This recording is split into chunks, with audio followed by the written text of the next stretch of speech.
직장 컨퍼런스에 오신 여러분 환영합니다. 우리가 예배하기 전에 우리 저희가 기도하면서 우리 조용히 묵상하는 마음으로 예배를 준비했으면 좋겠습니다.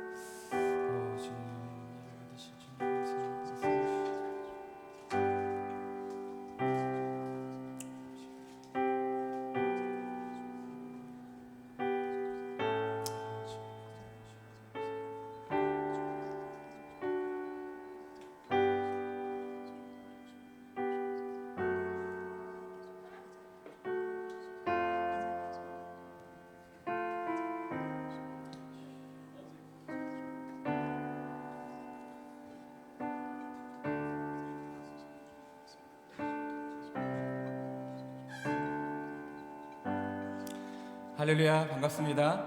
우리 귀한 우리 직장 컨퍼런스, 우리 귀한 예배 자리에 오신 여러분 정말 환영하고 축복합니다. 우리 옆에 계신 분들과 함께 인사했으면 좋겠습니다. 하나님께서 여러분을 부르셨습니다. 하나님께서 여러분을 사랑하십니다. 네, 하나님 여러분을 축복하십니다. 할렐루야.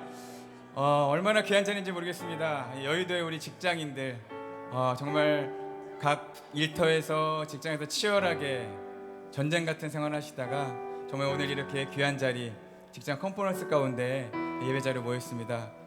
즐거우시죠? 행복하시죠? 네, 정말 하나님께서 오늘 마음껏 부어주시고 오늘도 귀한 강사님들의 말씀을 통해서 저희들에게 놀라우신 은혜, 정말 이 세상에서의 그리스도의 정체성, 그리고 일터와 우리 삶 속에서의 삶의 예배와 선교적 삶, 우리가 그것을 정말 회복했으면 좋겠습니다. 그것을 이 시간 받아갔으면 좋겠어요. 정말 우리 직장과 일터, 우리 온 열방과 나라를 위해서 우리가 좀 헌신하는 그런 시간 되길 간절히 소망하고 원합니다. 잠깐 기도하고 주님께 찬양하도록 하겠습니다. 하나님 감사합니다. 저희를 이 시간 귀한 자리로 불러주시니 감사합니다. 하나님은 일터라는 곳에서 정말 우리가 산업전선에서 열심히 애쓰고 힘쓰다가 또 이런 귀한 자리 주님께 예배하러 나왔습니다. 하나님, 저희가 오늘 이 시간을 통해서 저희들이 그리스도의 정체성을 다시 한번 회복하는 시간 되게 하여 주시고 정말 온전히 주님께 예배함을 통해서 삶의 예배를 회복하게 하시고 우리 일터에서 선교적 삶을 회복하는 그런 귀한 은혜 시간 허락하여 주시옵소서. 하나님, 이 자리에 모인 우리 직장인들, 곳곳에 있는 하나님의 열방의 용사들 사이 깨워주시고 회복시켜 주시고 온전히 주님께만 올려드리는 귀한 예배 시간 허락하여 주시옵소서. 감사드리며 예수님의 이름으로 간절히 기도드립니다. 아멘. 우리 자리에 일어나 찬양할까요? 우리 기쁜 마음으로 하나님께 영광 박수 올리며 주님의 찬양을 나갑시다. 할렐루야.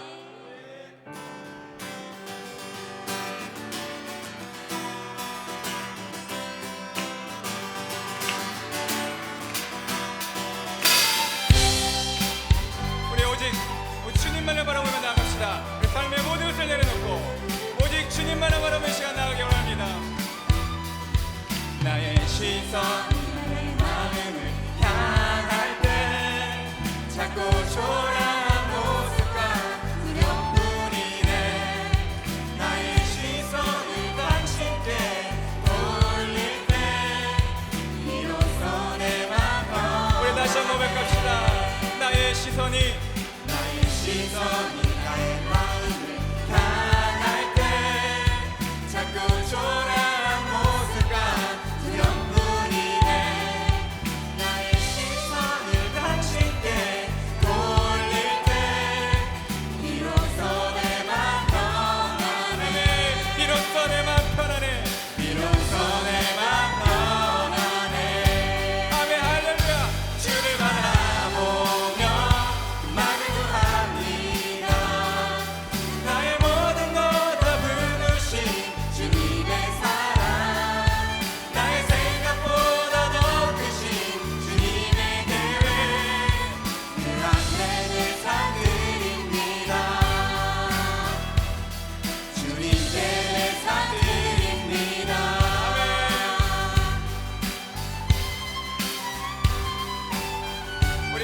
주를 바라보며 주님만을 바라보며 기쁨으로 나갑시다.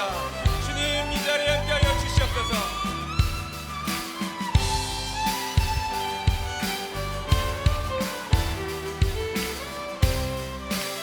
우리 다시 한번 더 큰 목소리로 찬양합시다. 나의 시선이 영원히 나의 마음을 향할 때 자꾸 초라한 모습과 두려움뿐이네. 나의 시선을 당신께 돌릴 때 비로소 내 맘 떠나 비로소 내 맘 떠나네. 비로소 내 맘 떠나네. 주를 바라보며 주를 바라보며 그 맘을 구합니다. 나의 모든 것 다 품으신 주님의 사랑, 나의 생각보다 더 크신 주님의 계획, 그 앞에 내 삶 드립니다. 우리 한번 더 고백합시다. 주를 바라보며 주를 바라보며 나를 구합니다. 나의 모든 것 다 품으신 주님의 사랑, 나의 생각보다 더 크신 주님의 계획, 그 앞에 내 삶 드립니다. 주님께 내 삶 드립니다.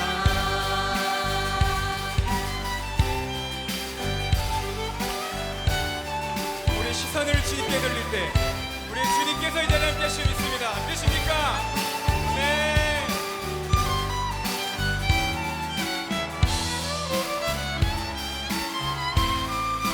우리 다시 한번 갑시다. 주를 바라보며 주를 바라보며 그 맘을 구합니다.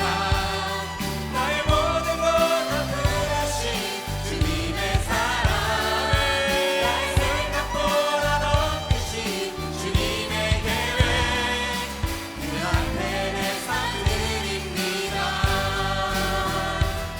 주님께 내 삶 드립니다. 우리 목소리를만 다시 한번 그렇게 주를 바라보며 주를 바라보며 그 맘을 구합니다. 나의 모든 것 다 품으신 주님의 사랑, 나의 생각보다 더 크신 주님의 계획, 그 앞에 내 삶 드립니다. 주님께 내 삶 드립니다. 한번 더 고백합니다. 주를 바라보며 주를 바라보며 그 맘을 구합니다. 나의 모든 것 다 품으신 주님의 사랑, 나의 생각보다 더 크신 주님의 계획, 그 앞에 내 삶 드립니다. 주님께 내 삶 드립니다. 우리 다시 한번 더 뜨겁게 주님을 찬양합니다. 주를 찾는 모든 자들이 찾는 모든 자들이 주로 말미암아 기뻐하고 즐거워하게 하시며, 주의 구원을 사랑하는 자들이 찬양하기를 하나님 위대하시다. 위대하시다 하게 하소서. 한 번 더. 주를 찾는 모든 자들이 주로 말미암아 기뻐하고 즐거워하게 하시며, 주의 구원을 사랑하는 자들이 항상 나라기를 하나님은 위대하시다. 할렐루야. 하시다 하게 아멘. 하소서. 주는 나의 주는 나의 높은 말을 던지시고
찾는 모든 자들에게 주님 임재하실 수 있습니다.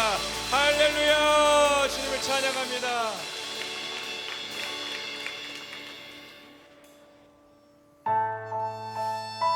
여러분의 삶 속에서 여러분 직장과 일터가 하나님의 나라가 되고 있습니까?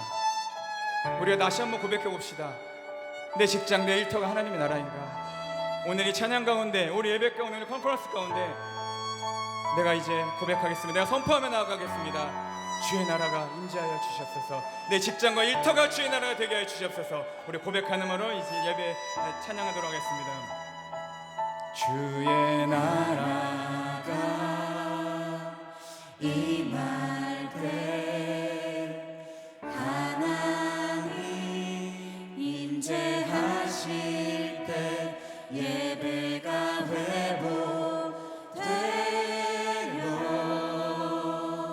기적을 일어나네.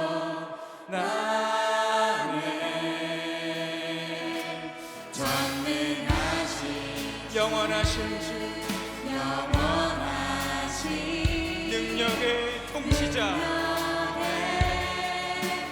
통치자 자유가 선포되어 주 백성 돌아오네.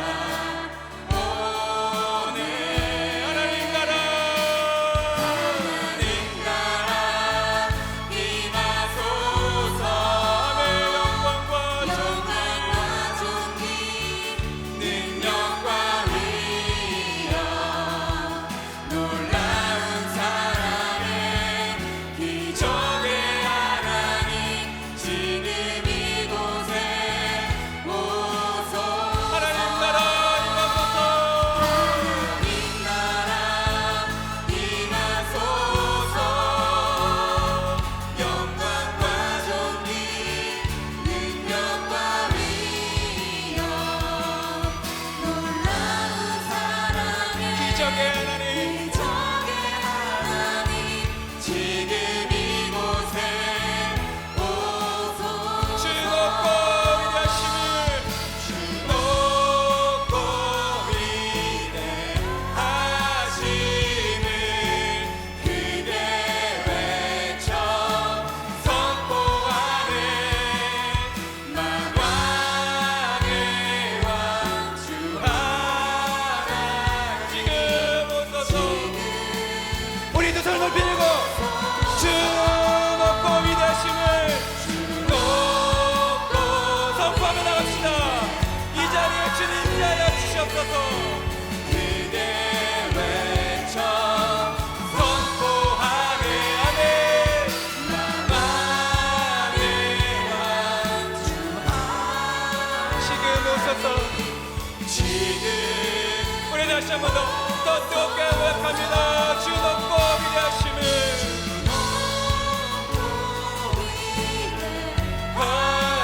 하심을 크게 외쳐 선포하네.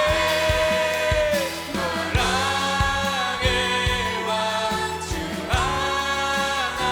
하나님 지금 오 하나님 나라 임하소서. 할렐루야.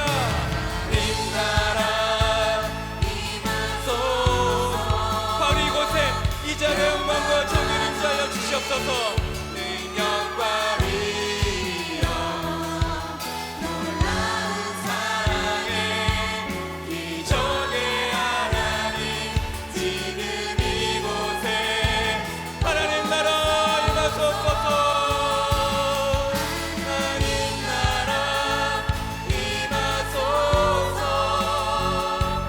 영광과 존귀 능력과 위엄 아멘. 이 시간 주여 기적의 하나님 지금 이곳에 우리 시험이 기도하며 나갈 때 예배관에 주여 임재하여 주시옵소서. 이 직장 컨퍼런스 가운데 정말 우리 일터와 직장 가운데 하나님의 나라가 임하여 주시옵소서. 영광과 존귀가 임할 줄 믿습니다. 우리 주여 한번 부르고 정말 기도하며 나가도록 하겠습니다. 주여 하나님 이 시간 주여 하나님 주의 직장과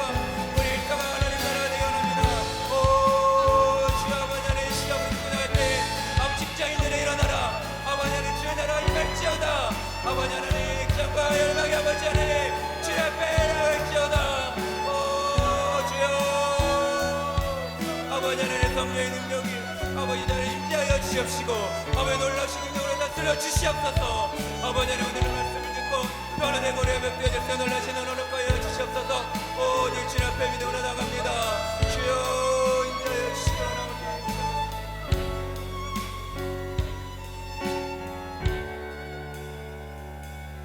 사랑의 하나님, 오늘 직장인 선교 컨퍼런스를 허락하시고 믿음의 사람들을 이 자리에 불러주심에 감사를 드립니다.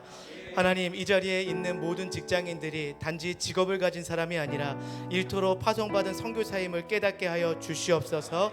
직장과 가정과 또 삶의 현장에서 일터에서 그리스도의 향기를 나타내고 말과 행동으로 복음을 전하는 믿음의 사람들 될 수 있도록 축복하여 주시옵소서. 하나님, 특별히 여러 가지 삶의 무게와 책임, 그리고 직장의 어려움과 관계의 갈등, 미래에 대한 염려와 두려움을 정말 안고 나온 분들이 있다면 주님, 이 시간 하늘의 위로와 새 힘을 더하여 주시옵소서. 주님, 지치고 낙심한 영혼을 회복하게 도와주시고 상한 마음은 치료하여 주시며 메마른 심령에는 성령의 담비를 부어 주시옵소서.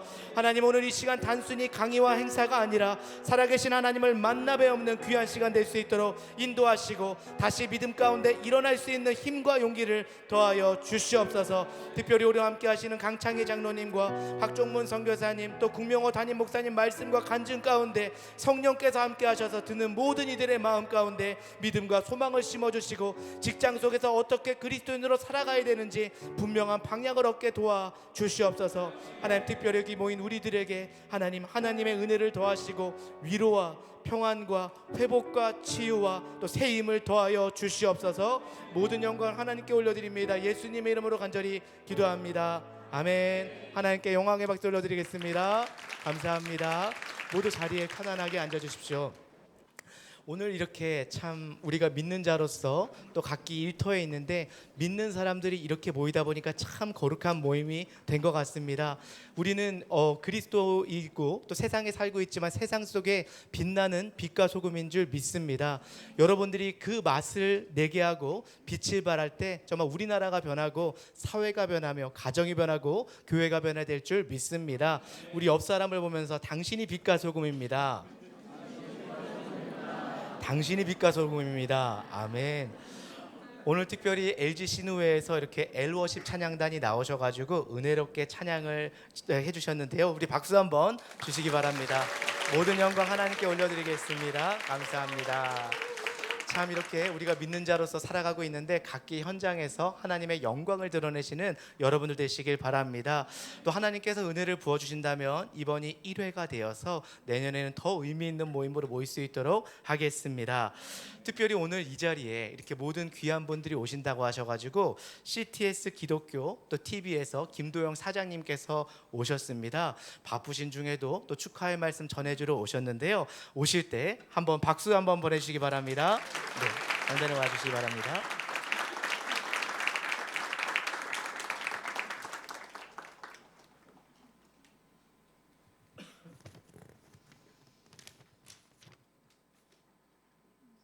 정말 어려운 모임인데요.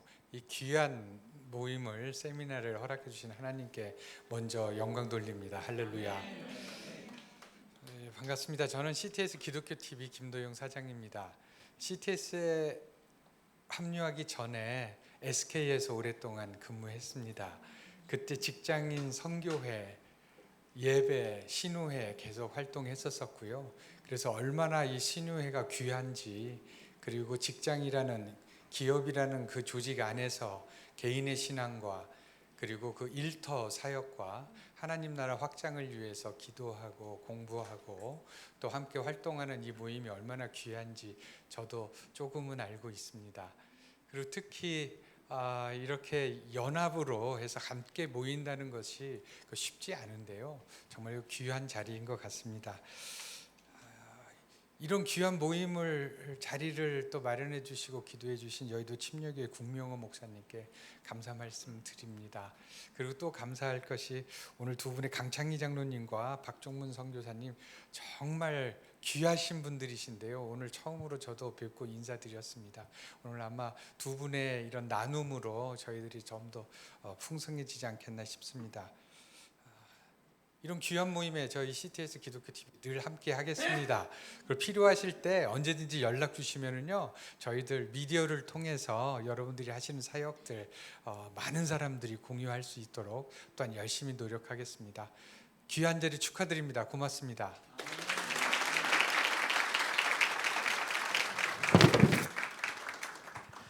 네, 사장님 감사드립니다. 이 시간 귀한 강사님 모시겠는데요. 우리 강창희 장로님께서는 원래 금융 강의로 유명하신 분이십니다. 그런데 이번에 강의를 부탁드리면서 그랬습니다.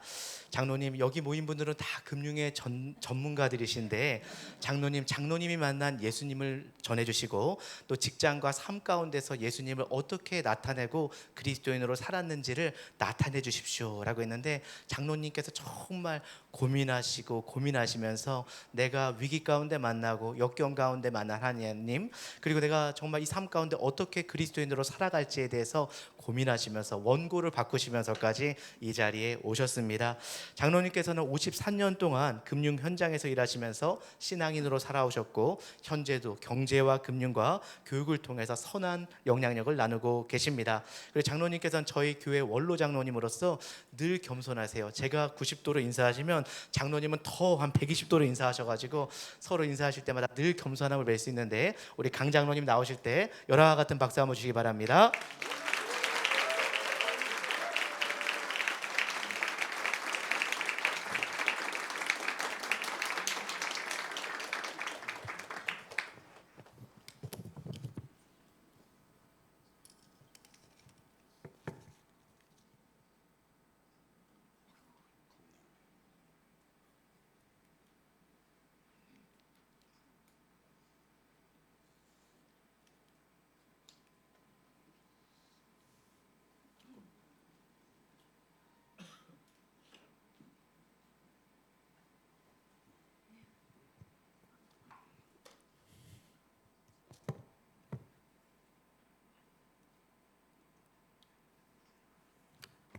저 소개받은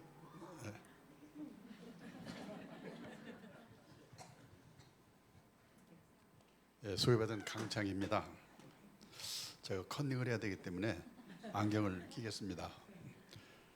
저는 여의도 침례교회에서 신앙생활하고 있는 강창입니다. 오늘 그 직장인 선교 컨퍼런스에 참석해 주신 여러분을 환영합니다. 얼마 전 교회로부터 오늘의 이 컨퍼런스에 강사의 한 사람으로 참여해 주시면 좋겠다는 연락을 받고, 사실 저는 적극적으로 선교 활동에 참여해 본 경험이 없는 제가 자격 있는 건지 망설였습니다. 그런데 이제 그동안 신앙생활을 해오면서 인생의 고비마다 하나님께로부터 받은 삶에 대한 용기와 지혜에 대해서 말씀을 좀 드려보자는 생각으로 순종을 하기로 했습니다. 여기 띄워드리는 자료를 보시면서 제 말씀을 들어주시면 감사하겠습니다. 저는 초등학교 3학년 때부터 제가 살던 시골 동네에서 4km쯤 떨어진 읍내의 주일학교에 다니기 시작했습니다. 그때까지 저희 집안에서도 저희 마을에서도 교회를 다니는 사람은 없었던 것 같습니다. 그런데 제가 어떤 계기로 누구의 전도를 받아 다니게 됐는지는 전혀 기억이 나질 않습니다. 다만 지금도 선명하게 기억나는 것은 교회 가면 예쁜 여학생들을 만나고 얘기도 할 수 있겠다는 생각을 했다는 것뿐입니다. 어떻게 그 옛날 그 10살 나이에 그런 발칙한 생각을 했는지를 알게 된 것은 그로부터 몇십 년이 지난 뒤였습니다. 제가 성인이 되어서 성경 공부를 하는 과정에서 하나님께서 저를 택하여 주셨다는 사실을 깨닫게 된 겁니다. 요한복음 15장 16절 말씀입니다. 너희가 나를 택한 것이 아니요 내가 너희를 택했다는 말씀을 공부하면서 비로소 그 옛날 10살 나이에 시골 교회로 저를 불러주신 하나님의 은혜를 깨닫게 된 것입니다. 저보다 훨씬 더 바른 삶을 살아왔고 훨씬 더 뛰어난 삶을 살아온 사람들 중에 아직도 하나님을 모르는 분들이 많은데 허물투성이인 저를 택해 주신 하나님의 은혜를 깨닫게 된 것입니다. 택함을 받은 것은 오늘 이 컨퍼런스에 참석하신 여러분도 마찬가지라고 생각합니다. 여러분과 제가 오늘 이 자리에 있게 된 것은 결코 우연이 아니고 하나님께서 우리들을 택해 주셨기 때문이라는 겁니다. 우리를 택해 주신 은혜에 감사하면서 우리 모두가 하나님께서 원하시는 모습으로 신앙생활 해나가기를 소망합니다. 초등학교 때부터 교회 생활을 시작한 저는 상급 학교에 진학해서도 또 학교를 나와서 취직을 하고 결혼을 한 뒤에도 교회 생활을 계속했습니다. 또한 우리 경제가 고성장을 하던 좋은 시절에 직장 생활을 했기 때문에 직장 생활에서도 별다른 풍파가 없었습니다. 어제보다 오늘이 좋아지고 오늘보다 내일이 좋아지는 그런 좋은 시절을 살아온 겁니다. 그래서 했는지는 모르지만은 저의 신앙생활에는 절실함이 없었습니다. 습관적으로 교회를 다녔고 중요한 회사 일이나 집안일이 생기면은 예배를 빼먹곤 하는 전형적인 썬데이 크리스찬이었던 겁니다. 그런데 그런 저에게 어려움이 닥쳤습니다. 23년 전 2003년에 제 아내에게 뇌종양이 발견된 것입니다. 그런데 뇌종양 수술을 받고 회복을 해나가던 중 이번에는 또 아내에게 직장암이 발견되었습니다. 치질 증세라고 생각하고 병원에 갔었는데 검사 결과 직장암 3기라는 것입니다. 항암 유사 6회, 방사선 치료 27회, 그리고 암 부위 제거 수술, 다시 6개월간의 항암약 복용, 그리고 인공항문을 6개월 착용 후 보건 수술 등등의 힘든 치료 과정을 겪었습니다. 치료가 끝난 뒤에는 하루에 화장실을 50회 이상, 좌욕 50회 이상, 화장실에 있는 시간 하루 5시간 이상, 정말 상상을 초월하는 고통을 겪지 않으면 안 되었습니다. 통증은 특히 밤에 심해서 잠 못 이루는 밤의 연속이었습니다. 설상가상으로 그 몇 달 후에는 저에게 신장암이 발견됐습니다. 다행히 초기 발견해서 한쪽 신장을 제거하는 것으로 끝났지만은 그것이 아내에게는 엄청난 고통을 주었던 것 같습니다. 본인의 병 간호로 힘들었기 때문에 남편에게 신장암이 발병되었을 거라는 생각을 한 겁니다. 그런데 어려움은 그것으로 끝나지 않았습니다. 그로부터 몇 달 후에는 다 나은 줄 알았던 아내의 직장암이 폐로 전이가 된 겁니다. 양쪽 폐에 전이된 부분을 수술한 뒤에 한 번에 48시간씩을 계속 맞아야 하는 항암유사 치료를 9개월에 걸쳐 무려 19번이나 받아야 했습니다. 항암유사를 48시간 계속 맞게 되면 구토와 어지럼증, 무기력증으로 꼼짝을 할 수가 없습니다. 환자인 아내는 물론 고통당하는 아내를 지켜봐야 하는 저에게도 정말 힘들고 지친 나날이 계속되었습니다. 어느 때는 아내가 고통을 견딜 수가 없어서 하나님, 제가 무슨 죄를 지어서 저에게 이런 고통을 주시나요? 차라리 오늘 밤 저를 데려가 주세요. 이렇게 울면서 하나님께 항의를 한 일도 있습니다.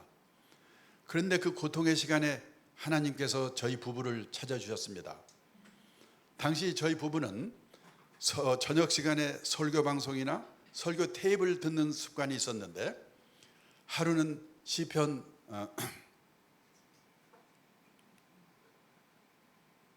37편 23절에서 24절을 본문을 하는 설교를 듣게 해주신 것입니다. 여호와께서 사람의 걸음을 정하시고 그의 길을 기뻐하시나니 그는 넘어지나 아주 엎드러지지 아니함은 여호와께서 그의 손으로 붙드심이로다. 하나님은 우리에게 병들지도 않게 하시고 실패하지도 않게 하시고 쓰러지지도 않게 하시는 게 아니라 병에 걸릴 수도 있고 사업에 실패할 수도 있고 그 밖에 더 많은 어려움을 당해 쓰러질 수도 있지만은 다시 일어설 수 있는 힘을 주시는 하나님이시라는 것입니다. 그의 손으로 붙들어 주시는 하나님, 고통을 당하고 있는 우리들의 눈물을 씻어주시는 하나님이시라는 겁니다. 그날 그 한밤중에 저희 부부는 이 말씀을 드리며 손을 맞잡고 얼마나 많은 눈물을 흘렸는지 모릅니다.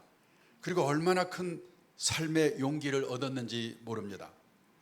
그날 이후 저는 어려운 일을 당할 때마다 이 말씀을 묵상하며 용기를 얻고 있습니다. 인생 100세 시대를 살아가면서 앞으로도 또 어떤 병에 걸릴지 어떤 어려움을 당할지 저는 알 수가 없습니다.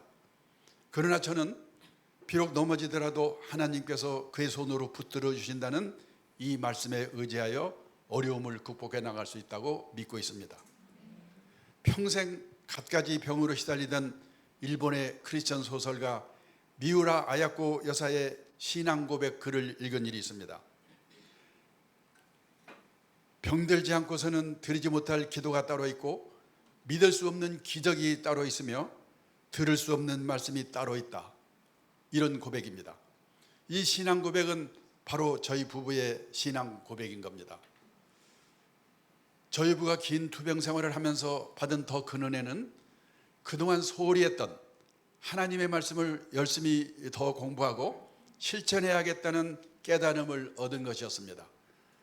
하나님을 만나기 위해서는 먼저 하나님의 말씀, 즉 성경을 더 열심히 공부하지 않으면 안 된다는 것입니다. 어릴 때부터 교회를 습관적으로 다니면서 정작 하나님의 말씀인 성경은 너무나 공부를 하지 않았다는 반성을 하게 된 것입니다. 또한 성경에는 믿음과 구원에 관한 말씀만이 아니라 그 이상으로 일상생활의 지혜에 관한 말씀도 많이 있다는 사실을 깨닫게 된 겁니다. 모든 성경 말씀은 하나님께서 감동을 주셔서 기록되었기 때문에 진리를 가르쳐주며 삶 가운데 무엇이 잘못되었는지를 알게 해준다. 또한 그 잘못을 바르게 잡아주고 의롭게 하는 법을 가르쳐준다. 이 말씀을 공부하면서 저는 내가 왜 학생 시절에 좀 더 젊은 시절에 더욱더 열심히 성경을 읽지 않았을까 하는 후회와 함께 이제부터라도 성경 읽기를 제 생활의 최우선에 두어야 되겠다는 결심을 하게 된 것입니다. 저에게 성경적인 직업관을 갖게 해주신 것 또한 하나님의 은혜입니다. 저는 금년으로 53년째 금융투자업계에서 일을 하고 있습니다마는 이전에 저의 관심은 어떻게 하면 남보다 일을 잘해서 빨리 진급하고 연봉을 많이 받을 수 있을까 여기에 있었습니다. 그런 저에게 하나님께서는 목사님의 설교를 통해 디모데후서 2장 20절에서 21절의 말씀을 주셨습니다.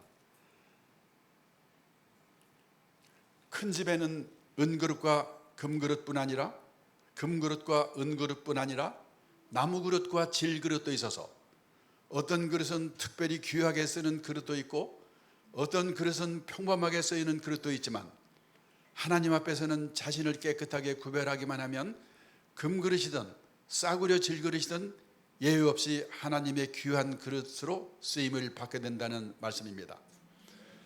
성경에 등장하는 수많은 인물들의 삶을 공부하면서 하나님께서는 고만고만한 인간들을 세상의 직선 위에 줄 세워놓고 서로 경쟁시켜 비교하면서 상대적으로 평가하는 분이 아니라 인간의 삶을 각자의 부르심에 따라 절대적으로 평가하시는 분이라는 깨달음을 얻게 된 겁니다. 그때부터 저는 돈의 많고 적음, 출세와 성공 여부를 떠나 하나님께서 저에게 주신 재능, 즉 달란트를 키워 저 자신이 행복하면서 동시에 이 사회에 도움이 되는 일을 해보자는 생각을 하게 되었습니다. 그동안 공부해온 금융투자 지식과 저의 달란트라고 생각되는 강의에 대한 관심을 결합하여 올바른 경제생활에 대한 교육, 금융교육을 제 후반 인생의 사역으로 삼기로 한 것입니다. 성경 공부를 하면서 또 한 가지 깨닫게 알게 된 것은 올바른 경제생활에 대한 가르침이 바로 성경 말씀 속에 있다는 것입니다. 강의 활동을 하다 보면은 노후자금은 몇 억 원이 있어야 되느냐 이런 질문을 자주 받습니다. 그러나 우리나라에서 회사를 퇴직하고 살고 있는 집을 빼고 몇 억 원을 들고 있는 가정이 얼마나 되겠습니까? 인생에서 재산이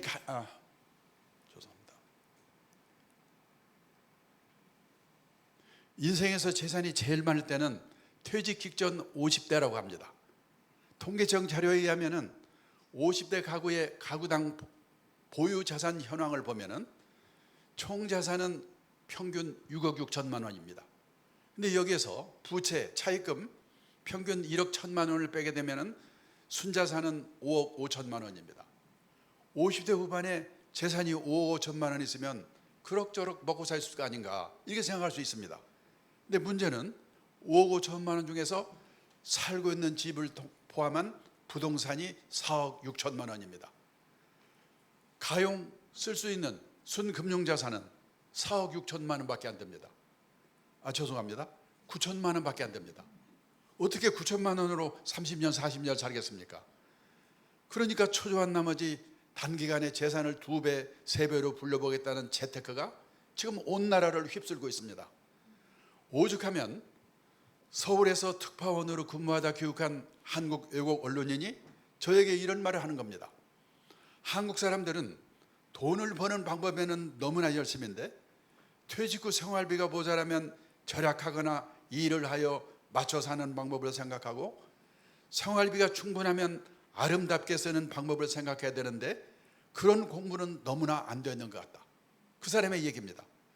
저는 외국 언론인으로부터 이런 말을 듣는 순간 불쾌하면서도 또 한편으로는 얼마나 얼굴이 화끈거렸는지 모릅니다. 우리 사회의 분위기를 볼 때 그의 말이 그다지 틀린 것 같지 않기 때문입니다. 외국 언론인으로부터 이런 비아냥에 가까운 지적을 듣고 마음이 상했을 무렵 경제적 자립이라는 제목의 목사님 설교를 들을 기회가 있었습니다. 내용은 이렇습니다. 경제적 자립의 중요성은 아무리 강조해도 지나침이 없다. 이것 없이는 일평생 누군가에게 얹혀서 기생자로 살아야 하게 마련이기 때문이다.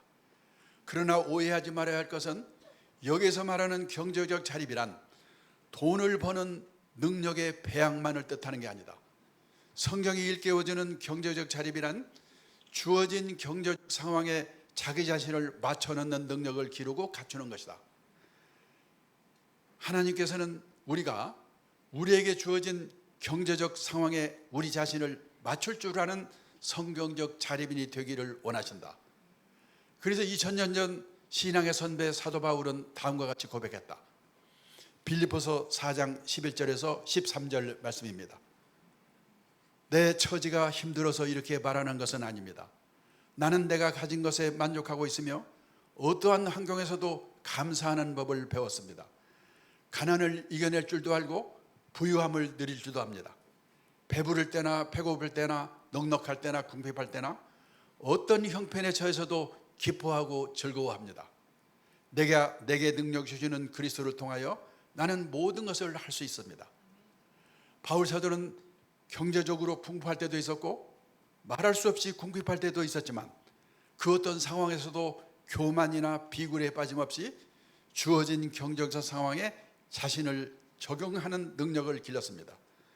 사도 바울이 그에게 능력 주시는 하나님 안에서 모든 것을 할 수 있었던 것은 그가 진정한 경제적 자립이었기 때문입니다.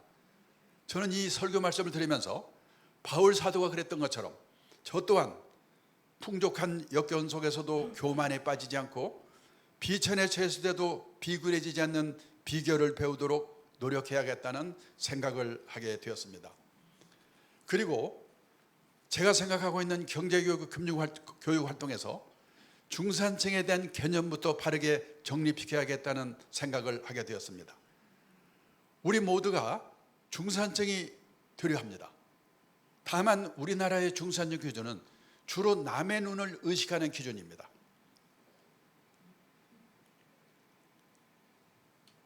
첫째로 아파트 30평상, 아파트의 평수가 신분의 상징입니다. 근데 지금 미국, 일본 선진국에서는 작은 집 갖기 운동, 스몰 하우스 운동이 벌어지고 있습니다. 자동차 2000cc 이상, 신분의 상징입니다. 근데 선진국에서는 갑자기 큰 차를 타면 깡패 아니면 졸부나 취급을 받는다는 겁니다. 반면에 미국의 중산층 기준은 그 사람이 내면으로 성숙된 사람인가, 이게 기준입니다. 자신의 주장에 떳떳할 것, 회어 플레이를 할 것, 사회적 약자를 도울 것, 부정과 불법에 저항하는 용기가 있을 것, 그리고 정기적으로 비평자나 정도 받아볼 것. 이 기준에 의하면 우리나라의 중산층이 몇 사람이나 있겠는가 생각해 보지 않을 수 없는 겁니다. 다음으로 자녀에게 성경적인 경제관, 직업관을 갖도록 교육시켜야겠다는 깨달음을 얻게 된 것 또한 하나님의 은혜입니다. 저를 포함해서 우리나라의 많은 부모들은 자녀들을 직선 위에 줄 세워놓고 키워왔습니다. 어떤 사교육을 시켜서라도 자녀들이 남보다 좋은 학교를 나와 좋은 직장에 들어가고 좋은 배우자를 만나 인생의 선두주자가 되기를, 그래 행복하게 살기를 소망하고 있습니다. 그러다 보니 세계에서 소득 대비 가장 많은 돈을 자녀에게 퍼붓는 나라로 알려져 있습니다. 지금같이 자녀 교육비, 결혼 비용을 쓰게 되면 우리나라 50대, 60대의 60% 정도가 은퇴 빈곤층으로 전락할 가능성이 있다는 조사 자료가 발표되기도 했습니다. 자녀 교육비, 결혼 비용, 사업자금 지원, 신용불량 해결 등등의 돈을 지출하여 노후의 비참한 삶을 살게 된다는 뜻으로 자녀 리스크라는 말이 유행하고 있습니다. 그런데 부모들이 이렇게 희생을 하면 자녀들은 과연 행복한가? 그렇지도 않습니다. 대학을 나와도 절반 정도가 취직이 어렵고, 어렵게 취직을 하더라도 40대 후반이면 언제 직장에서 나와야 될지 모르는 어려운 환경에 처해 있습니다. 따라서 지금 이 시점에서 우리 부모들이 가장 시급하게 생각해야 할 것은 영어 수학 교육보다도 경제적 자립 교육이 아닐까 생각합니다. 영어 수학은 못해도 살아갈 수 있습니다. 그렇지만은 경제적 자립 없이는 평생 고생을 하기 때문입니다. 부모와 자녀가 성경적인 직업관을 갖는 것 또한 시급합니다. 경제적 자립을 위해 가장 중요한 것이 올바른 직업관이기 때문입니다. 저는 성경적인 직업관에 대해 강의를 하면서 지방 명문 기독교 고교 거창고등학교에 강당에 걸려있는 직업선택 10계명을 예로 듭니다. 성경적인 직업관을 구체화한 10계명이라고 할 수 있는데, 계명들은 이렇습니다. 월급이 적은 쪽을 택하라.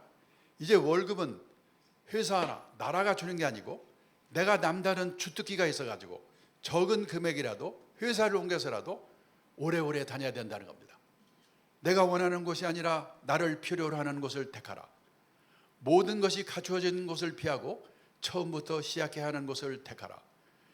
앞을 다투어 모여드는 곳은 절대 가지 마라. 아무도 가지 않는 곳으로 가라. 부모나 아내와 약혼자가 결사 반대한 데는 무조건 가라. 거기 가면 틀림없다. 어찌 보면 황당한 계명이라는 느낌이 들 수도 있습니다. 그런데 제가 53년 직장 생활을 해본 경험을 돌이켜보면 실생활에도 맞는 계명이라고 생각합니다. 그러나 이 계명들을 지킨다는 게 말처럼 쉽겠느냐는 것입니다. 따라서 저는 우선 우리 부모들 자신부터 하나님의 부르심에 따라 자신의 절대적인 삶을 살아갈 뿐 아니라 우리에게 맡겨주신 우리 자식들도 그렇게 키우는 믿음의 부모가 되게 해달라고 기도해야 된다고 생각합니다. 자식들을 세상의 직선 위에 줄 세워놓고 남의 자식들과 비교하면서 단지 학교 성적이나 세상의 가치관만으로 자식들의 전 존재를 부모 스스로 속단하는 어리석음을 범치 않게 해달라고 하나님께서 우리에게 맡겨주신, 우리 자식들에게 부여해주신 재능과 가능성을 분별할 수 있는 지혜를 주시기를 기도해야 한다고 생각합니다. 저는 또한 비신자들을 대상으로 하는 경제 금융교육에서도 성경적인 경제생활, 성경적인 자녀교육 방식을 전파하는 일을 제 평생의 사역으로 삼고 있습니다. 이 일이 또 하나의 선교 활동이라는 생각을 하고 있기 때문입니다. 여기까지 올 수 있게 해주신 하나님 은혜에 감사하면서 앞으로도 건강히 허락하는 한 열심히 이 일을 해나갈 생각입니다. 감사합니다. 이걸로 끝내겠습니다.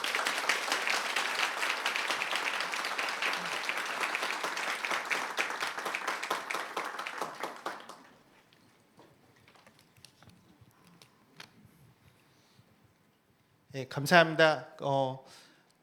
귀한 간증하고 통찰력을 주신 우리 강창희 장로님께 다시 한번 박수 부탁드리겠습니다. 안녕하세요. 저는 여의도 침례교회 직장인 선교부를 섬기고 있는 이종혁 집사입니다. 반갑습니다. 두 번째 강의를 시작하기 전에 제가 잠깐 광고를 드리려고 올라왔는데요.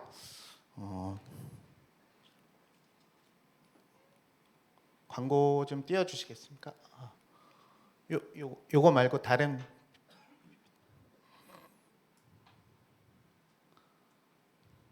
저희가 사실 시간이 좀 지체됐습니다. 좀 빨리 진행하겠습니다.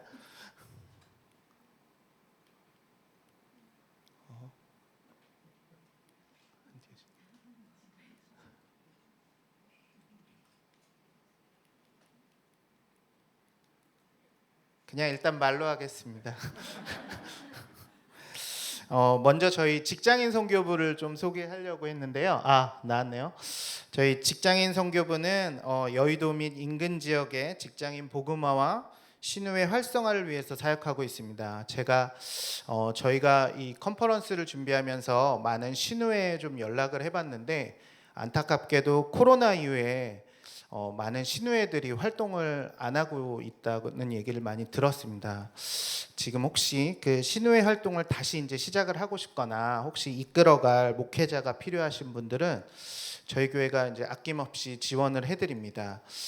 특별히 저희는 교회는 또 사례비도 받지 않고 또 이렇게 지원을 저희 교회 비용으로 후원을 해드리니까 혹시 필요하신 분들은 저희 쪽에 연락해 주셔서 다시 신우회 활성화를 하는 계기가 됐으면 하는 바람입니다. 두 번째로는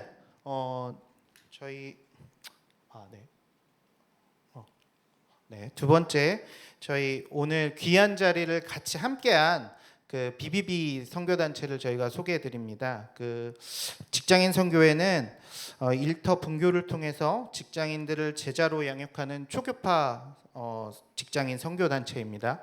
제가 저희 이 직장인 컨퍼런스를 같이 준비한 홍상기 집사님한테 어떻게 소개를 하면 좋을까요? 여쭤봤더니 대학에는 CCC가 있다면 직장에는 BBB가 있다. 그냥 이렇게만 말하면 된다. 이렇게 말씀하시더라고요. 네, 직장에는 BBB가 있습니다. 혹시 그 BBB 모임에 관심이 있거나 그 직장 내에서 좀 파송받은 선교사로 훈련받고 싶으신 분들은 각 지역에 BBB 모임이 있으니까 뭐 각 연결하셔서 가입하셔도 좋을 것 같고 저희 교회에서도 BBB 모임이 매주 월요일 날 이렇게 저녁 7시 30분에 모입니다. 그때 나오셔서 같이 드리면 은혜가 되실 것 같습니다. 세 번째로는 저희 이제 요 모임 이후에 참석하실 수요 필요십 예배가 있는데요. 매주 수요일 저녁에 뜨거운 찬양과 기도로 여의도를 깨우는 귀한 예배 모임입니다. 특별히 그 뭐 아시는 분들은 아실 것 같은데 그 목리라는 그룹의 김신희 간사님께서 나오셔서 리드 보컬입니다. 그리고 불후의 명곡에도 많이 나와서 우승도 하시고 그러셨는데 지금 귀한 찬양을 해주십니다. 그때 같이 매주 진행이 되니까 나오셔서 같이 그 예배로 귀한 예배 자리에 나오시는 거를 좀 초대드리고요. 특별히 오늘하고 다음 주는 수요 필요십이 10주년으로 모입니다. 함께 하셔서 저희 특별히 오늘은 국명호 목사님이 우리 직장인 선교 컨퍼런스 직장인들을 대상으로 하는 그 주제로 설교를 전해 주시는데요.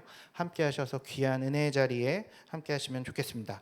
네, 마지막으로 저희 이제 1부를 이제 두 번째 강의가 종료되고는 바로 이제 저희 교회 뒤쪽으로 나가시면은 본당으로 연결이 됩니다. 그래서 바로 본당에 가셔서 수요 필요십 예배를 참석하시면 되는데요. 저희 보시면은 여기가 3층 글로리아 홀이고요. 본당으로 가는 거는 여기 보시면은 여기 객석 뒤쪽에 이쪽입니다. 이쪽으로 가시면은 이렇게 본당으로 연결되는 통로가 있습니다. 저희 안내자들이 좀 안내를 할 건데요. 같이 이제 저희 안내자 인도에 따라서 좀 이동을 해주시면 좋겠습니다. 시간이 많이 지났는데 두 번째 강사님을 짧게 소개시켜드리겠습니다. 저희 두 번째 강사님은 전에 SK 에너지 본부장으로 있으셨고요. 그리고 현재는 BBB 여의도 지구 대표로 섬기고 있으신 박종문 선교사님입니다. 선교사님 나오실 때 뜨거운 박수로 맞아주시기 바랍니다.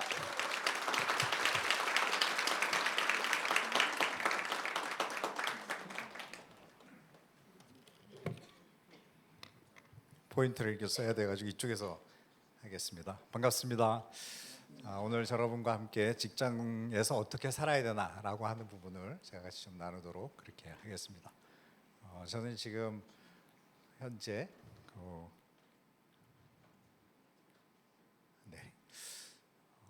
SK에서 직장 생활을 했고 지금 이제 은퇴한 상황이고요. 지금 이제 BBB 사역을 한 30년 같이 하면서 지금 시냇가 푸른나무 교회에서 사역을 또 하고 있습니다. 그리고 오늘도 SK 브로드밴드에서 성역 공부를 또 같이 인도하다가 이렇게 왔습니다. 네, 박종민이라고 합니다. 반갑습니다.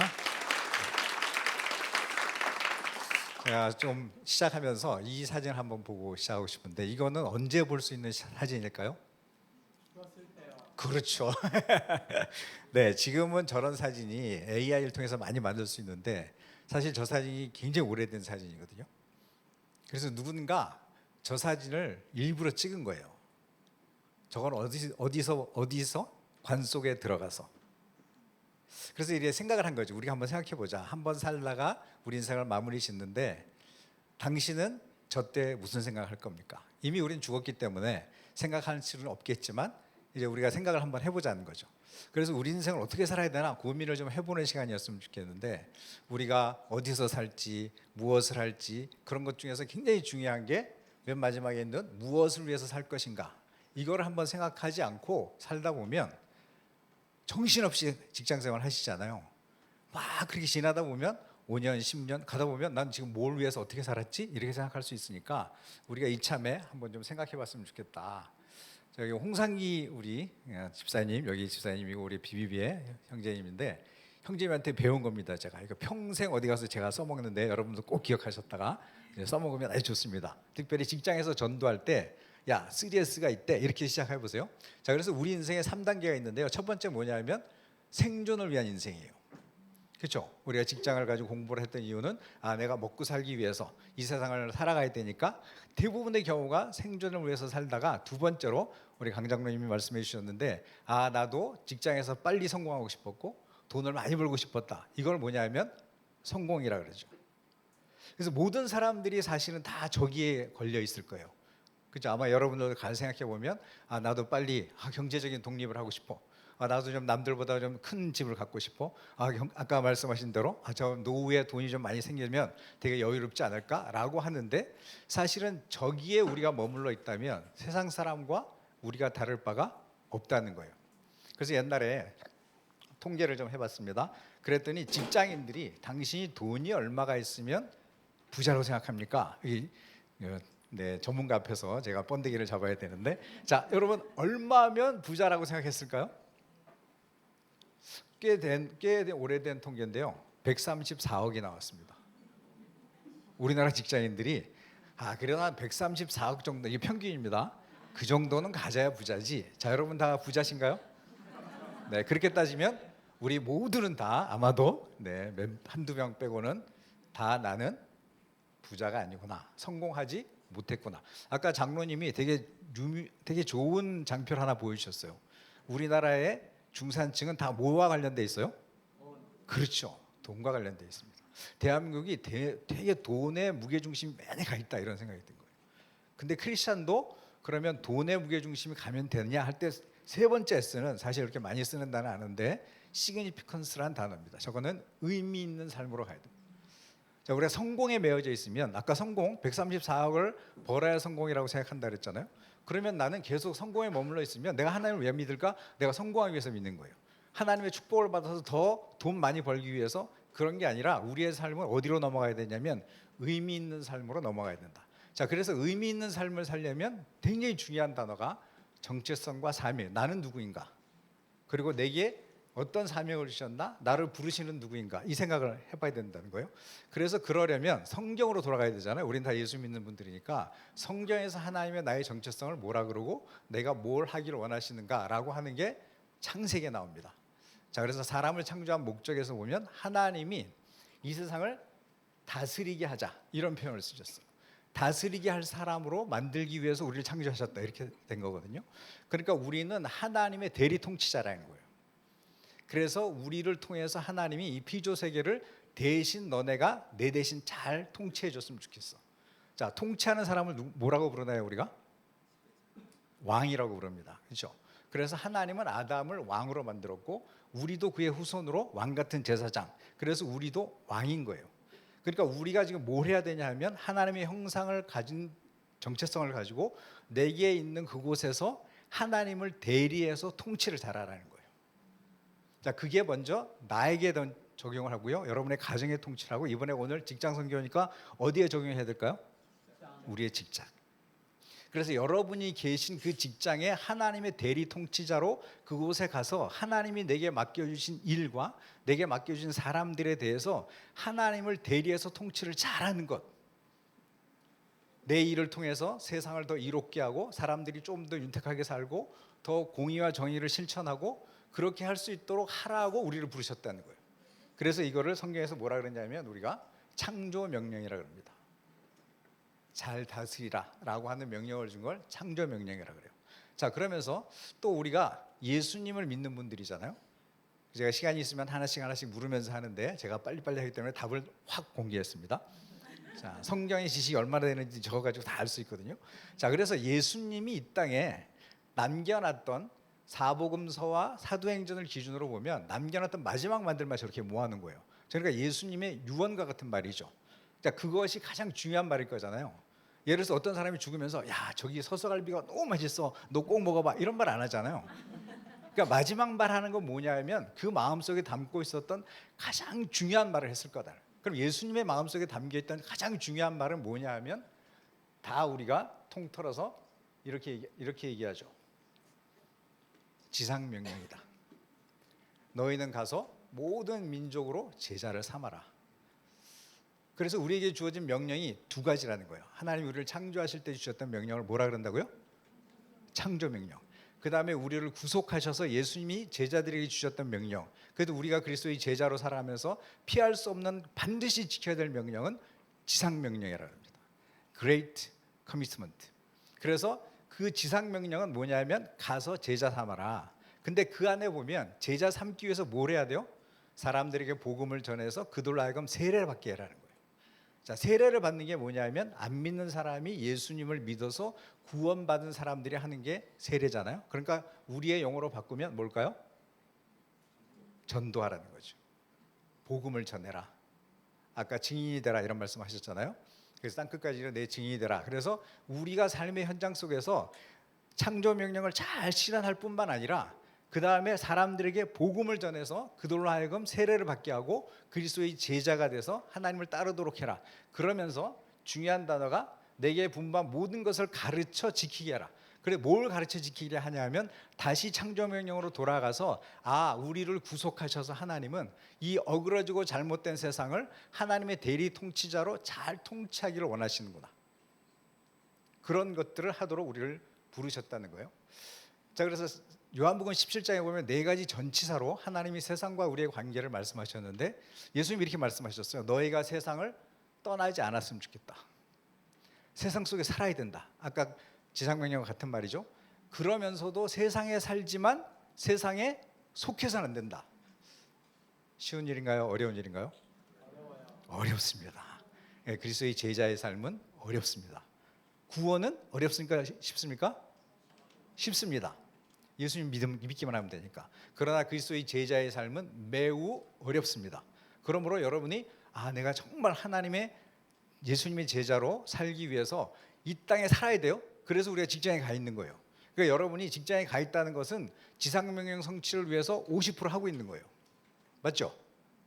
자, 그러고 나서 그곳에 가서 내가 보내심을 받은 존재다. Into the world라는 이 개념이 굉장히 중요합니다. 나는 예수님에 의해서 세상에 보내심을 받은 존재다. 자, 보낸 자는 뭘 해야 돼요? 보내신 자의 뜻을 실천해야 되죠. 자, 그래서 보내심을 받은 사람을 뭐라고 불러요? 선교사라고 부릅니다. 선교사. 자, 우리 같이 한번 읽어볼까요?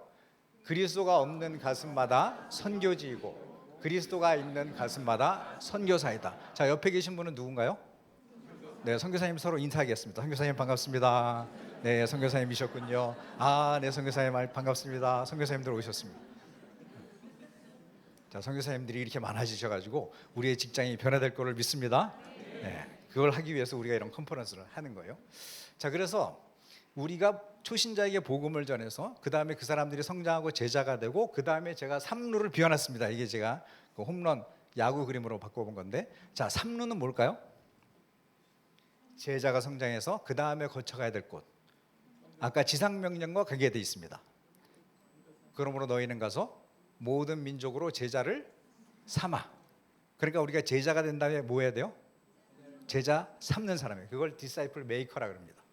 내가 디사이플만 되는 것이 아니라 하나님의 부르심은 이제 더 나아가서 네가 전도하고 네가 양육한 사람이 또 다른 사람을 양육하고 그렇게 그 사람들을 또 제자로 만드는 디사이플 메이커가 되라. 그래서 이거를 반으로 나누면, 자, 점선의 오른쪽은 누굴 위해서 살아요? 나를 위해서 사는 거예요. 그렇죠? 내가 구원받고 내가 주님과의 교제를 잘하고 잘 성장하면 제자가 돼. 이 정도면 나 신앙생활 잘하지 하는 건 우리의 착각이고요. 주님이 우리한테 기대하는 것은 그래, 네가 제자가 된 다음에 이제는 또 다른 사람들을 너의 직장에서 양육하고 세웠으면 좋겠다. 자, 그걸 하기 위해서 우리가 집중하는 단체가 캠퍼스에는 CCG가 있다. 그럼 직장에는 뭐가 있다고요? 그렇지. 이번에 꼭 BBB 기억하시고, BBB 모임이 우리 지금 여의도에 그 서여의도, 중앙여의도, 동여의도, 목동 이렇게 지금 모임이 4개에서 왔어요. 그러니까 여러분 직장에 가까운 곳에 내가 직장과 가까운 곳이면 좋습니다. 우리 모임은 다 똑같아요. 그러니까 어딜 가셨는지 다 좋은데 이번 기회에 BBB 함께하면서 나도 이제 나 스스로의 만족을 위한 신앙생활이 아니라 다른 사람들에게도 복음을 전하고 그 사람들을 양육하는 일을 훈련받고 싶다라고 말씀하시면 신우에도 이렇게 지원해 주시고 BBB는 또 이렇게 양육도 해드립니다. 그러니까 여러분 오셔가지고 같이 함께하면 좋을 것 같습니다. 저도 직장생활하면서 많은 사람들에게 복음을 전하면서 사진을 찍어봤고요. 그 다음에 거래처 사장님과 이렇게 복음을 그려가면서 사실 이거 간증을 하면 한 1시간짜리가 있는데 다음에 제가 모셔주시면 그래서 이렇게 복음을 전해가면서 제 인생이 그전에는 제가 직장생활을 했단 말이에요. 그래서 그 당시에 제가 이제 82학번인데 그 당시에는 신앙의 은혜를 받으면 다 신학교 가는 분위기야. 그래서 신학교를 안 가면 저 사람 은혜가 없나? 이런 생각에 제가 사회생활, 저는 똑같이 SK의 유공가스 시절입니다. 유공이라고 하는 회사에 들어가서 직장생활을 쭉 하면서 계속 제 마음속에 왜 나는 헌신하지 못했을까? 저 사람들은 전임 사역자의 길을 가는 것, 목사와 선교사로 간다는 건 고난의 일이었죠. 제대로 된 페이도 없고 굉장히 어려운 시간들을 가는데 나는 왜 이렇게 따뜻하고 좋은 곳에서 누리고 있는 걸까라고 하는 갈등이 되게 심했어요. 그러다가 제가 BBB를 만나고 평신도 선교에 대한 꿈을 갖고 훈련을 받으면서 진짜 이 삶이 또 다른 가치가 있는, 꼭 선교사가 돼야 되고 목사가 돼야 되고 전임 사역자가 되는 게 아니라 내 삶의 현장 속에서 그리스도의 제자로 살아가는 것, 그곳에 하나님의 나라를 세우고 그곳에 있는 영혼들에게 복음을 전하고 그중에 몇몇 사람들을 양육해서 그들이 또 그 삶을 살 수 있도록 돕는 이 삶은 내가 살아갈 수 있는 베스트 중에 하나이구나. 그 확신이 들면서 정말 이게 가치 있는 인생이다, 이런 확신이 들었습니다. 행복해 보이시나요? 네, 엄청 행복하게 지금도 은퇴했지만 엄청 바쁘게 잘 살고 있습니다. 자, 그래서 이 그림 여러분 꼭 기억하셨으면 좋겠는데요. 자, 우리가 수평으로 본 건요, 영역을 말해요. 오른쪽은 종교적 영역에서 살아가는 사람들, 그 다음에 왼쪽은 일상의 삶을 살아가는 사람들을 말해요. 그 다음에 위아래는 삶의 목적을 말합니다. 위쪽은 삶의 목적이 하나님의 영광을 돌리고 하나님의 영적인 것을 추구하는 사람들, 그 다음에 아래쪽은요, 세속적인 목적을 추구하는 사람들이에요. 자, 그래서 좀 안타까운 이야기지만 우리끼리 얘기해 보면 사실 이제 이 오른쪽 종교적 영역에서 영적으로 잘 사시던 분들이 안타깝게도 많이 아래로 내려오신 경우들이 많은 거예요. 맞죠? 그래서 참 안타깝게도 많은 사람들이 교회에 대해서 실망하고, 그래서 점점 기독교가 지금 줄고 있는 거거든요. 왜? 기독교에 대한 기대감이 없어진 거예요. 그래서 요즘 가난한 교인들이 되게 많아진 거고, 자, 그러면서 중요한 것은 우리가 종교적 영역에 있냐, 일상의 영역에 어느 영역에 있냐가 중요하지 않다는 거예요. 삶의 목적이 중요하죠. 자, 그래서 대부분의 경우는 우리가 여기 분들은 다 여기 지금 일상의 영역에 있잖아요. 그럴 때 우리의 삶의 목적이 아까처럼 승진 빨리 하고 돈 많이 벌고 남들보다 편안한 노후를 하기 위해서 우리가 신앙생활을 한다면 우리도 똑같이 그냥 세속적인 사람일 수밖에 없죠. 그러나 우리의 삶의 현장에서 그리스도를 높이고 내가 제자의 삶을 살고 대리통치자로서 하나님의 나라를 위하고 전도하고 양육하고 지상명령 성취와 창조명령을 하기 위해서 내 인생을 오로지 그렇게 목적을 갖고 산다면 우리의 영역은 왼쪽의 별표인 거예요. 자, 시대가 흘러가면서 제가 지금 교회에서 사역자로 일한다 그랬잖아요. 자, 그럴 때 교회가 왜 나를 사역자로 청빙했냐라고 하는 건 이 시대에 저렇게 살아내는 사람들의 본을 그 다음 세대들에게 보여줬으면 좋겠다. 그래서 여러분들의 존재가 점점 더 중요한 시대에 살고 있습니다. 맞죠? 그래서 우리가 그렇게 잘 살아보자는 거예요. 우리가 그렇게 삶의 현장 속에서 잘 살아내는 크리스찬들이 되면 여러분의 후배들이 그 길을 보고 아 나도 우리 선배처럼 저렇게 살아봐야지. 그렇게 자꾸 그 길이 되어지면 점점점 다음 세대가 세워지면 새로운 거룩한 물결이 일어날 줄 믿습니다. 우리가 세상의 환경에 눌려서 그렇게 안 된다고 하지 말자. 자, 제가 막 말을 빨리 하니까 1, 2분 더 할 수 있을 것 같습니다. 자, 전도에 대해서 잠깐 좀 정리해 볼게요. 자, 전도 스스로와 전도를 받고 나온 사람. 자, 스스로 나온 사람은 100명 중에 몇 명 정도 될까요? 그래도 통계상 되게 높습니다. 그렇죠? 15%는 그래도 스스로 나왔다. 이게 물론 통계니까 왔다 갔다 할 거예요. 근데 옛날에 있었던 거니까 대략 크게 보면 자, 그래서 우리가 그러면 스스로 나온 사람보다 전도를 받아서 나온 사람이 월등히 많죠. 그러니까 우리 뭐 해야 돼요? 전도해야 된다. 여러분 입술을 벌려서 예수가 하나님의 아들이야. 예수를 믿어야 너의 정체성과 사명을 발견할 수 있어. 그래야 네가 삶의 의미를 발견할 수 있어. 이렇게 3S로 이렇게 접근해서도 할 수 있고, 그래서 우리가 그리스도 예수의 이름을 선포하기만 해도 아주 작게는, 근데 우리는 BBB에서 사형리와 지금 아까 말했던 백지전도법, 그다음에 전도 폭발 훈련 이런 것들을 훈련을 시켜드려요. 그러면 우리가 전도를 해야 되겠다. 자, 그런데 전도가 노방전도와 관계전도. 노방전도는 뭐라냐면 모르는 사람한테 다가가서 전도하는 거예요. 관계전도는 아는 사람이 하는 거예요. 자, 전도를 받아왔던 85병 중에 노방전도로 내가 예수 믿게 됐습니다 하는 사람 몇 프로 될까요?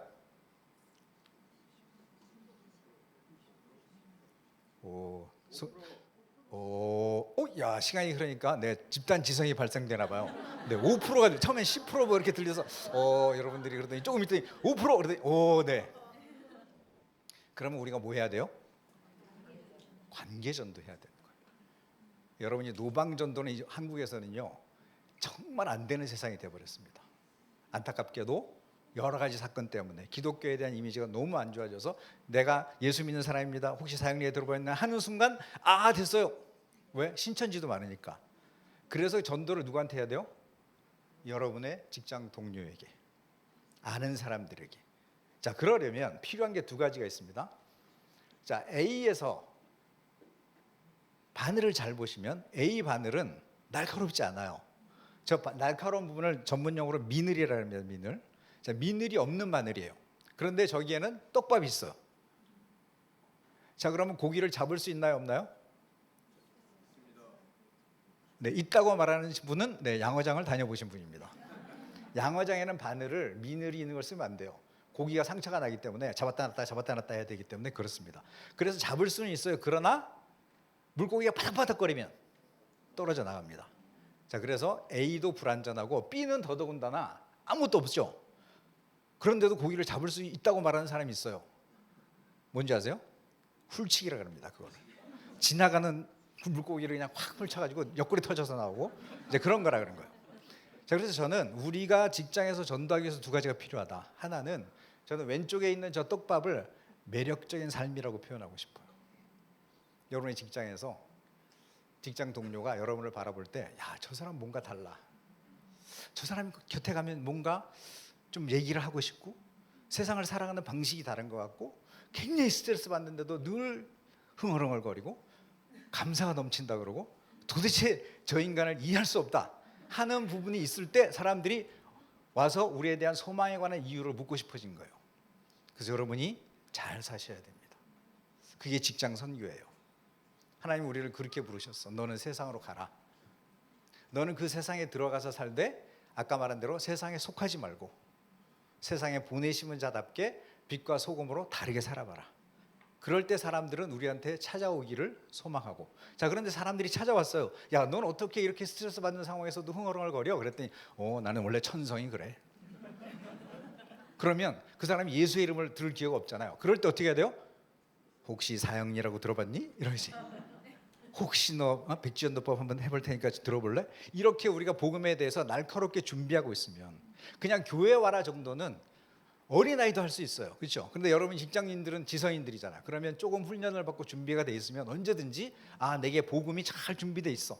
그러면 하나님의 때를 주실 때 깊이 들어가야 돼. 복음의 깊이로. 저는 복음을 많이 전해보면서 확신이 들었습니다. 복음을 전했을 때 거절하는 사람은요, 이 사람은 생각이 얕구나. 준비가 안 됐구나. 아까처럼 인생에 깊은 고민이 없구나. 근데 깊은 고민한 사람한테 여러분이 깊이 복음을 전해보세요. 그 자리에서 영접하는 경우가 굉장히 많습니다. 그러므로 여러분이 잘 준비했으면 좋겠다. 자, preach then live, live then preach. 자, 우리가 노방전 탈 때는요, 프리치가 더 중요해요. 그죠? 그 사람이 내 삶을 알 게 없잖아요. 근데 관계 전도는 먼저 살아내고 복음을 전해야 돼요. 그래서 우리가 다른 사람에게 복음을 전할 권리를 얻어내라 이런 말을 하거든요. 내가 복음을 전해도 되겠니? 하고 하려면 그 사람이 나에 대해서 호감이 있어야죠. 마음이 열려 있어야 돼요. 네. 마지막, 사도 바울은 이 땅에서 각 사람을 그리스도 안에서 완전한 자로 세우기 위해서 그리스도를 전파하고 그를 가르치고 힘을 다해 수고하는 삶을 살았습니다. 우리도 비록 전임 사역자는 아니라 할지라도 내가 직장에 되게 바쁘고 별로 영적인 일을 하지 못한다 할지라도 영적인 일과 세속적인 일의 구분이 없습니다. 하나님이 내게 주신 그 일을 최선을 다해서 잘하는 거예요. 성실하게 해내는 거예요. 그렇게 하면서 내 안에 늘 복음에 대한 열정, 그래서 저 영혼이 구원받아야 될 텐데, 저 사람도 하나님의 품에 가야 될 텐데 하고 하는 간절한 마음을 가지고 준비되고, 그래서 그 중에 몇 사람을 붙잡고 너 조금 더 성경에 대해서 알고 싶지 않니? 그렇게 해서 우리가 그리스도의 나라를, 하나님의 나라를 이 땅에 이루는 일에 우리가 쓰임 받았으면 좋겠습니다. 네, 다음에 또 뵙겠습니다. 고맙습니다.